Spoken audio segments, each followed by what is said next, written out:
Bonjour frères et sœurs et merci de votre fidélité. L'Évangile nous met en présence de trois personnes qui rencontrent Jésus. Trois personnes dans trois contextes différents qui pourraient être le nôtre. Trois situations humaines que chacun peut connaître dans sa propre existence. Un désir, un deuil, une famille. La première personne manifeste son désir de suivre Jésus. Il est enthousiaste. Mais Jésus lui fait remarquer que l'enthousiasme n'est pas suffisant pour devenir son disciple. Suivre Jésus, c'est prendre un risque, le risque de la foi qui est confiance et qui n'est pas assurance. Il ne s'agit pas de simplement vouloir être avec Jésus, mais de mettre en lui notre confiance. Le coup de cœur de cet homme doit être transformé par la foi. La deuxième personne est appelée par Jésus, mais il est en deuil. Mais Jésus ne le réduit pas et ne l'enferme pas dans cette situation de deuil. En l'appelant, il veut l'ouvrir à la vie.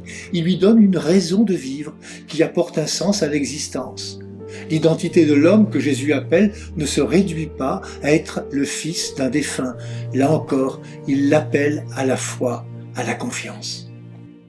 Le troisième homme manifeste aussi son intention de suivre Jésus, mais il affirme devoir dire ses adieux à sa famille. Le deuxième, comme le troisième, ont quelque chose à faire avant de suivre Jésus, quelque chose que nul ne pourrait leur reprocher, enterrer un père, prendre congé d'une famille.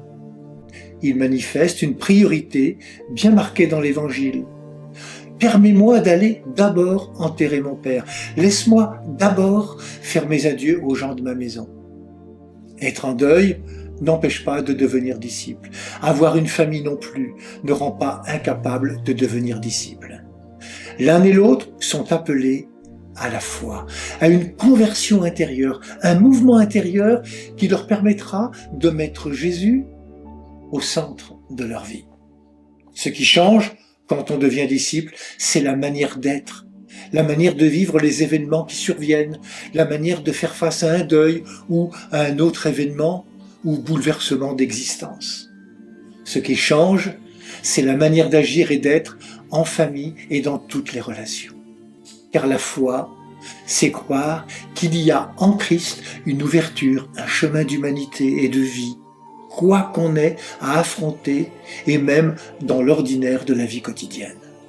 Jésus nous veut libres de le choisir et de le suivre. À travers les remarques qu'il fait aux trois hommes de l'Évangile, qui pourraient être chacun de nous, Jésus invite simplement à ne pas être esclave des choses de ce monde, à vivre notre vie sociale, familiale, professionnelle comme un chemin de vie et d'espérance.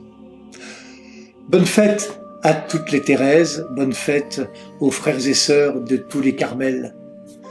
Bonne journée à toutes et à tous, prenez bien soin de vous et des autres.